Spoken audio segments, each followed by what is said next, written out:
Bonjour. Bonjour. Bonjour. Bonjour.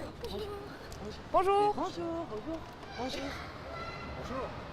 C'est comme ça que les humains se saluent quand ils se rencontrent pendant la journée, c'est-à-dire pendant que leur partie de la planète se trouve en face de l'astre le plus proche qui est le Soleil, celui-là. Je suis très heureuse de constater que vous avez, tout comme moi, un intérêt marqué pour le comportement de l'humain. Aujourd'hui, nous allons plus précisément regarder sa manière d'habiter les zones le plus densément peuplées par lui, appelées villes. Alors, l'humain, qu'est-ce qu'il aime bien? Il aime avant tout trois choses. Il aime habiter, il aime circuler, il aime bien s'échanger les petits bouts de papier. On appelle ville quand il y a beaucoup d'humains qui essayent tous d'habiter au même endroit et il y en a tellement qui sont obligés de se superposer et de vivre dans des blocs de pierres creuses comme ceux qu'on voit là autour de nous.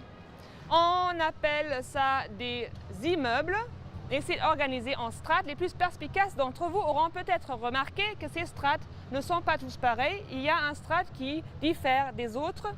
Ça, on appelle ça des magasins où il a l'habitude de consommer, de faire du commerce et de travailler. Alors qu'est-ce que c'est de travailler? De travailler, c'est de passer du temps quelque part où on n'aimerait pas forcément être, en train de faire des choses qu'on n'aimerait pas forcément faire, en échange à des petits bouts de papier. On peut échanger des choses contre les petits bouts de papier, ça s'appelle faire du commerce. C'est ce qu'ils font les êtres humains qui travaillent à l'intérieur des magasins. Mais il y en a d'autres qui y vont, qui ne reçoivent pas de petits bouts de papier, ils y vont de leur propre gré, donc ils ne travaillent pas. Et ils apportent des petits bouts de papier qu'ils vont échanger contre des choses et on appelle ça de consommer. On va voir, et peut-être certains d'entre vous l'ont déjà entendu, il y a donc ces petits bouts de papier et l'être humain, il attache beaucoup d'importance aux petits bouts de papier. Il les aime tellement qu'il est même des fois prêt à se tuer, à s'entretuer pour des petits bouts de papier. Donc c'est quelque chose qui est très important dans sa vie.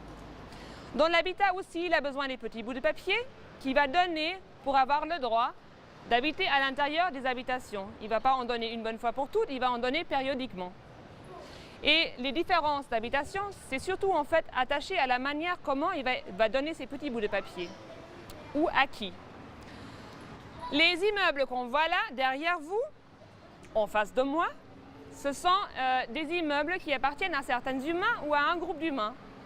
Et comme l'humain ou le groupe d'humains, il attache une importance particulière à ça et il aime bien avoir des petits bouts de papier, il va décider lui librement ou presque combien de petits bouts de papier l'humain qui vit à l'intérieur va devoir lui donner. Et ça s'appelle donc le loyer presque libre. On a donc dit qu'il aime bien habiter, il aime bien aussi circuler. Donc pour cela, il y a une astuce ici, nous voyons qu'il y a des habitations, mais nous pouvons aussi observer une autre chose. Il n'y a pas seulement des immeubles donc avec des habitations à l'intérieur, non, il y a aussi des espaces entre les immeubles et ça s'appelle des rues. Et ils s'en servent surtout pour circuler. Donc des rues, ça sert à circuler. Là, on peut voir que voilà, on peut circuler avec des roues en dessous, on peut circuler avec des pieds. On peut voir les habitations qui donc forment la ville, ensemble avec les rues qui sont entre les habitations. Et on a vu le loyer libre. Ici, maintenant, nous voyons que tous ces immeubles qui sont là, ils n'appartiennent pas à un humain ou à un groupe d'humains n'importe lequel. Non, ils appartiennent à la municipalité. Alors, qu'est-ce que c'est que la municipalité? C'est aussi un concept bien humain. Ça fait qu'il y a certains humains qui ont été choisis par tous les humains ensemble de la ville pour décider à leur place et ensuite, en plus, ils reçoivent des petits bouts de papier. Comme c'est très commode. Pour ces humains-là, ils aiment bien décider à la place des autres. En plus, ils aiment bien recevoir des petits bouts de papier. Alors, ils sont plutôt contents de ça. Et pour que les autres humains de la ville vont de temps en temps à nouveau dire « c'était bien, continuez ainsi », ils vont faire certaines concessions. Par exemple, les habitations donc, qui sont là, ce n'est pas n'importe quel prix de petits bouts de papier qui va être mis pour ça, non. Il va dépendre de combien de petits bouts de papier disposent les humains qui y habitent. Donc si quelqu'un a beaucoup de petits bouts de papier, il va devoir donner beaucoup de petits bouts de papier, tandis que s'il en a peu, il va devoir en donner seulement peu. Et ça s'appelle le logement social. Voilà, comme ça, les humains sont contents, ils vont dire bravo, continuez ainsi, et puis c'est bien. On va pouvoir voir qu'il y a en tout dans cette rue 4 manières d'habiter. On peut voir le logement presque libre, le logement social, mais il y a 2 sous-catégories là-bas. qu'on va pouvoir regarder de plus près. Si vous êtes d'accord de me suivre, on va s'y approcher. Alors là, nous avons un cas particulier dans l'immeuble qui se trouve dans le coin là.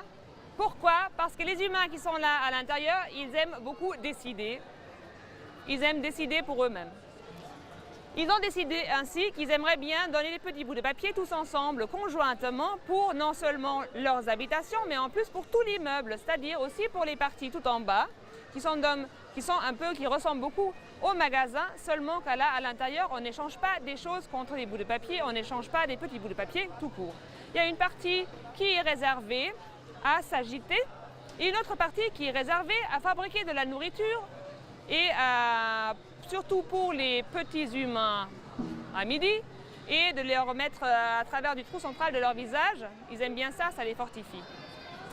Et aussi, ça sert à s'échanger les paroles pour décider justement de quoi ils vont décider et de comment. Nos humains qui habitent donc avec ce qu'on appelle un bail associatif, c'est pas du tout courant. C'est-à-dire, dans cette ville-là, il n'y a qu'un seul immeuble qui bénéficie de ce bail associatif. Il y en a d'autres qui aimeraient bien en avoir, on va les voir un peu en amont, mais qui n'en ont pas. Pour l'instant, ça c'est le seul immeuble ici dans cette ville qui a ça. On va s'approcher à un autre immeuble, donc qui est encore un cas particulier en soi, où les humains nous ont invités même à venir regarder leurs habitations de près.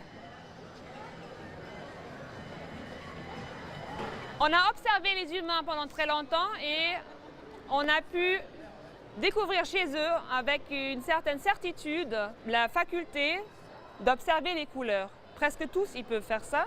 Pourtant, il n'y a que dans cet immeuble-là qu'ils ont décidé de mettre des couleurs à l'extérieur sur leur façade, ni là, ni là. Alors pourquoi ils font ça ici et pas ailleurs? Est-ce qu'ils ont des yeux plus réceptibles? Nous sommes arrivés à une conclusion tout à fait déroutante qui est celle-là. Ils le font parce qu'ils le peuvent. Et pourquoi ils le peuvent? Est-ce qu'ils possèdent ces immeubles-là? Ah ben non, ils ne les possèdent pas. Et même d'ailleurs, les humains qui possèdent des immeubles très rarement seulement, ils mettent des couleurs comme ça sur leur façade. Alors, ils peuvent faire ça parce qu'ils ont ce qu'on appelle un contrat de confiance. C'est-à-dire, ils ne donnent nul petit bout de papier, ils investissent ces lieux qui appartiennent aussi à la municipalité et c'est la municipalité qui les y a même invités à le faire à condition de partir à n'importe quel moment que ça chante la municipalité sans qu'elle ait nul besoin de se justifier. Ce qui tombe bien car l'humain n'aime point se justifier. Mais pourquoi la municipalité a donné cet immeuble-là à ces humains-là il y a 20 ans en arrière? Alors, il y avait à l'époque ce qu'on appelle la crise de logement. La crise de logement, c'est quand il y a beaucoup d'humains qui aimeraient bien habiter quelque part et qu'il y a très peu d'espaces qui sont libres, en tout cas pour le taux de petits bouts de papier desquels ils disposent. Il y a quand même d'autres humains qui possèdent des immeubles qui restent vides à l'intérieur, en tout cas dépourvus d'êtres humains.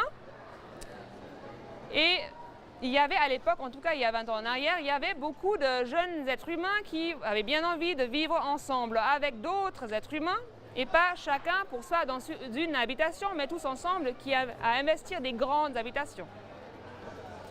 Il y en avait qui perdaient patience d'attendre que ça s'améliore et puis ils se mettaient à l'intérieur des immeubles vides.